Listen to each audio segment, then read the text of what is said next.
حضرت حارجہ بن سلت رضی اللہ تعالی عنہ کہتے ہیں کہ ان کے چچا نبی کریم صلی اللہ علیہ وآلہ وسلم کی خدمت میں حاضر ہوئے اور اسلام قبول کیا۔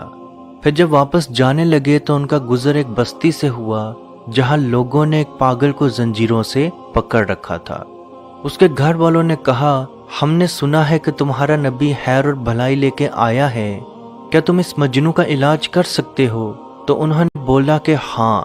انہوں نے سورہ فاتحہ کی تلاوت کرنا شروع کر دی۔ 3 دن لگاتار 3 دن تک سورہ فاتحہ کا اس پہ دم کرتے رہے اور اپنے دم میں اپنے لعاب کو بھی شامل کرتے رہے، یا عام زبان میں بولیں تو تھوتھو والا دم کرتے رہے، یعنی کہ سورہ فاتحہ پڑھی اور تھوتھو کر کے اگلے پہ دم کرتے رہے، یعنی کہ وہ پھونک جس کے ساتھ تھوڑا سا لعاب بھی آئے۔ دیکھتے ہی دیکھتے اللہ پاک کے حکم سے اس مجنوں کو اللہ پاک نے شفا دے دی۔ اس کے گھر والوں نے بطور تحائف 100 بکریاں اس کو انعامات میں دیں۔ جب وہ نبی پاک صلی اللہ علیہ وآلہ وسلم کی خدمت میں واپس آئے اور تمام واقعہ پیش کیا تو آپ صلی اللہ علیہ وآلہ وسلم نے فرمایا، کیا تو نے اور بھی کچھ پڑھا تھا؟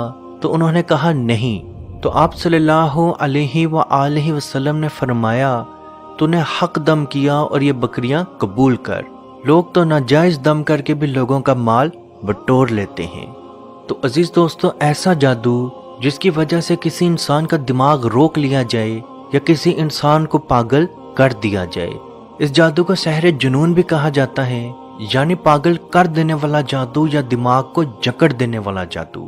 اس جادو کی کچھ علامات اور نشانیاں ہیں جس میں پریشان خیالی، بے تکی باتیں کرنا، ٹک ٹکی باندھ کر کسی چیز کو ٹہری نگاہ سے دیکھنا شروع ہو جانا، کسی ایک جگہ پر نہ ٹھہرنا، کسی خاص کام کو جاری نہ رکھ سکنا، اپنی ظاہری شکل و صورت کا خیال نہ رکھنا، یا منہ اٹھا کر جہاں جا رہے ہیں منہ اٹھا کر وہاں چلتے رہنا، گھر میں رہنا تو پورا دن گھر میں رہنا، باہر نکلنا تو پورا کا پورا دن باہر پھرتے رہنا، یا انسان اگر بہت اچھا کاروبار یا نوکری کر رہا ہو تو اچانک سے اس کا دماغ ایک دم سے بند ہو جانا، یعنی کہ اس کا کاروبار سے اس کا سب کچھ ختم ہو جانا، اس کی نوکری چھن جانا، اور وہ ہر وقت گھر میں رہنا، پریشان رہنا، ہر کسی سے لڑائی جھگڑے کرتے رہنا۔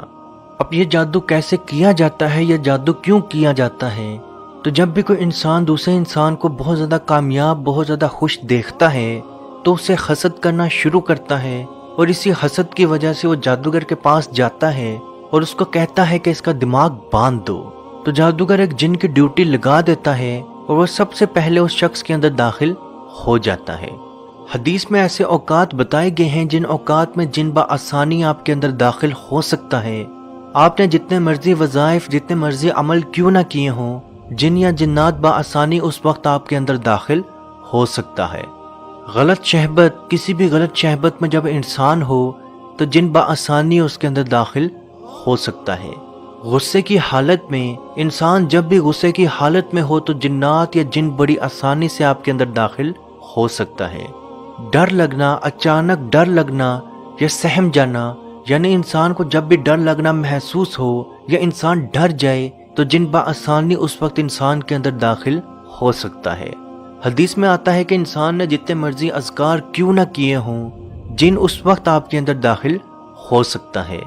جن جیسے ہی اس انسان کے اندر داخل ہوتا ہے تو اس کے دماغ میں داخل ہو کے وہاں مورچہ بندی کر لیتا ہے، پھر دماغ کے ان حصوں میں شدید دباؤ ڈالتا ہے جو سوچ و فکر یا یاداشت کے لیے خاص ہوتے ہیں، اور اس کے بعد آہستہ آہستہ وہ انسان پاگل پن کی طرف یا اس انسان کا دماغ کام کرنا چھوڑ دیتا ہے۔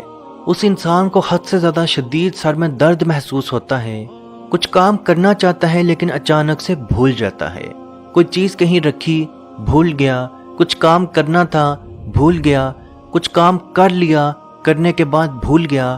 تو عزیز دوستو، یہ اسی جادو کی شروعاتی علامات ہیں۔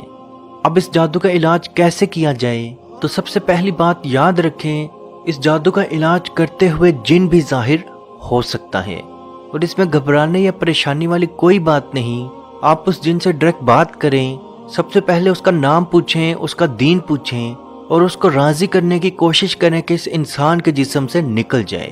اگر وہ نکل جائے تو ٹھیک، اگر وہ نہ نکلے یا نکلنے سے انکار کر دے تو آیت الکرسی پڑھنا شروع کر دیں، کیونکہ نبی پاک صلی اللہ علیہ وآلہ وسلم کا فرمان ہے، جو شخص رات کو آیت الکرسی کی تلاوت کر لے تو صبح تک جنات اور شیاطین اس کو نقصان نہیں پہنچاتے، اور جو شخص صبح اٹھتے ساتھ آیت الکرسی کی تلاوت کر لے تو صبح سے لے کے شام تک جنات یا شیاطین اس کو نقصان نہیں پہنچاتے۔ اب اس جادو کا علاج کیسے کیا جائے؟ تو آپ نے سورہ فاتحہ 70 مرتبہ سورہ فاتحہ یعنی کہ الحمد شریف کی تلاوت کرنی ہے، اس کو ایک پانی پہ دم کر کے اول و آخر 3 مرتبہ درود شریف پڑھ کے اس پانی پہ دم کر کے اس انسان کو پانی پلائیں۔ اس کو بھوک لگے، اس کو پیاس لگے، جب بھی وہ پانی پینا چاہے اس کو یہی پانی دیں۔ اگر وہ انسان پانی پینے سے انکار کر دے تو اس کو زبردستی دیں۔ انشاءاللہ بحکم خدا 15 سے 30 دن کے اندر اندر اس کا جادو ٹوٹنا شروع ہوگا اور 3 سے 6 ماہ کے اندر اندر وہ مکمل شفا یاب ہو جائے گا۔ بعض اوقات جنات ظاہر ہوتا ہے، بعض اوقات اس انسان کو پیلے یا کالے یا سرخ رنگ کی الٹی لگ جاتی ہے، یا اس پانی کو پینے کے بعد اس کے پیٹ میں شدید درد ہو سکتا ہے۔ تو جب اس کو درد محسوس ہو تو اس کو پانی پلاتے رہیں اور تب تک پانی پلائیں جب تک اس کو الٹی نہ لگ جائے۔ یاد رکھیں شفا دینے والی ذات صرف اور صرف اللہ پاک کی ہے۔ اپنی نیت بالکل صاف رکھیں کہ اس عمل کے بعد اللہ پاک آپ کو شفا ضرور دے گا۔ عزیز دوستو، اس ویڈیو کو جہاں تک ہو سکے ضرور شیئر کریں، کیونکہ آپ کی وجہ سے اگر کسی کی پریشانی، کسی کی مصیبت، کسی کی بیماری دور ہوگی تو اس کا ثواب بھی آپ کو ضرور ملے گا۔ اللہ پاک سے دعا ہے کہ ہم سب کو اپنے حفظ و ایمان میں رکھے اور کشمیر کے بھائیوں پہ خصوصی رحم فرمائے اور ان کو آزادی کی نعمت عطا فرمائے۔ آمین۔ اللہ حافظ۔